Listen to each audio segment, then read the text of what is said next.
बिस्मिल्लाहिर्रहमानिर्रहीम अस्सलाम वालेकुम। आज आपके साथ चाइनीज़ कबाब की बहुत ही मज़ेदार रेसिपी शेयर करूंगी। बग़ैर चिकन के ये इतने टेस्टी बनते हैं कि जब आप इसको एक बार बनाएंगे तो रोज़ बनाने पर मजबूर हो जाएंगे। बहुत ही आसान तरीका है। उम्मीद करती हूँ कि आपको ये रेसिपी बहुत पसंद आएगी। तो चलते हैं रेसिपी की तरफ, स्टार्ट करते हैं। बिस्मिल्लाहिर्रहमानिर्रहीम अस्सलाम वालेकुम। सबसे पहले हमने ब्रेड के 4 स्लाइस ले लेने हैं। इस तरह बड़े बर्तन में रखकर इसके ऊपर थोड़ा थोड़ा सा पानी डालना है। पानी हमने ज़्यादा नहीं इसके ऊपर डालना, थोड़ा थोड़ा सा डालेंगे, साथ साथ इसको मैश करेंगे।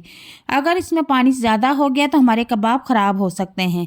तो आप देख सकते हैं कि मैं थोड़ा थोड़ा पानी ऐड करके इनको जो है मैश कर रही हूँ। और तकरीबन ब्रेड हमारी जो है काफ़ी नरम हो चुकी है। अब ये आसानी के साथ मैश हो जाएगी। इसके बाद कुछ सब्जियां इसमें ऐड करेंगे। एक अदद छोटे साइज़ की गाजर और छोटे साइज़ की शिमला मिर्च मैंने ली थी, जो कि बारीक कटिंग कर ली। और थोड़ी सी बंद गोभी इसमें ऐड करेंगे। और यहाँ पर एक अदद दरमियाने साइज़ का प्याज कटिंग करके उसको ऐड कर देंगे। 4 से 5 अदद हरी मिर्चें बारीक कट करके ऐड कर देंगे।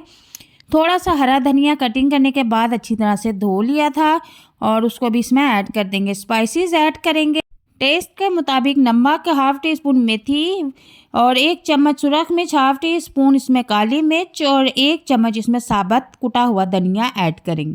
1 कप के करीब इसमें अब बेसन ऐड कर देंगे। और नमक मिर्च के हिसाब आप अपने टेस्ट के मुताबिक भी रख सकते हैं। और अब इसको अच्छी तरह से मिक्स कर लेंगे। तमाम सब्जियों को अच्छी तरह से हमने मिक्स कर लेना है और नमक भी इसी दौरान आपने टेस्ट कर लेना है। अच्छी तरह से इसको मिक्स करने के बाद इसके हम कबाब बना लेंगे। कबाब की आप जो भी शेप देना चाहती हैं वो आप अपने टेस्ट के मुताबिक दे सकती हैं। तो यहाँ पर देखें, मैंने गोल साइज़ के कबाब बनाए हैं। अब एक बात मैं यहाँ पर आपको और बता दूं कि ऑयल जब आपने गरम करना है, पहले फुल फ्लेम पे गरम कर लेना है। उसके बाद जब आप इसमें कबाब डालना शुरू कर दें तो उसका फ्लेम जो है नॉर्मल कर देना है। और एक बात आपको और बता दूं कि कबाब आपने साथ साथ हाथ के हाथ बना के इसमें फ्राई करते जाना है। हमने जो कबाब का पेस्ट बनाया था उसको हमने ज़्यादा देर नहीं रखना, क्योंकि सब्जियों में पानी होता है, वो पानी छोड़ती हैं। तो अगर हम ज़्यादा देर के लिए रखेंगे तो फिर वो जो पेस्ट है वो पतला हो जाएगा, उससे फिर ये कबाब नहीं बन सकेंगे। सो दैट आपने साथ साथ हाथ के हाथ ही जो है कबाब बना के साथ साथ फ्राई करते जाना है। तो आप देखें कि मैं साथ के साथ फ्राई कर रही हूँ और जैसे ही जो कलर गोल्डन होता है तो उस कबाब को मैं बाहर निकाल लेती हूँ। तो आपने भी बिल्कुल ऐसे ही करना है। चूल्हे का फ्लेम मैंने यहाँ पर नॉर्मल रखा हुआ है।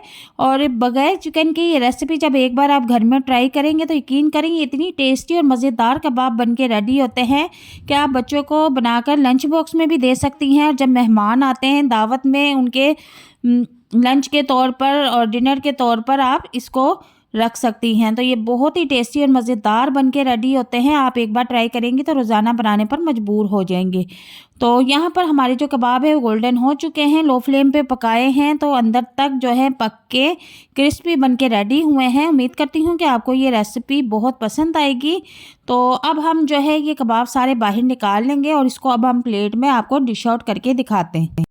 तो अब मैं यहाँ पर एक प्लेट ले लूँगी और प्लेट में इनको अच्छी तरह से सजा कर रख दूँगी। आप केचप के साथ, रायते के साथ इसको नोश फरमा सकते हैं। तो एक कबाब मैं आपको खोल के दिखाती हूँ। इंतहाई टेस्टी और मज़ेदार बन के रेडी हुआ है। आप इस रेसिपी को लाजमी बना के बच्चों को ज़रूर ट्राई करवाइएगा और मुझे कमेंट बॉक्स में लाजमी बताइएगा आपको ये रेसिपी कैसी लगी। अल्लाह हाफिज़।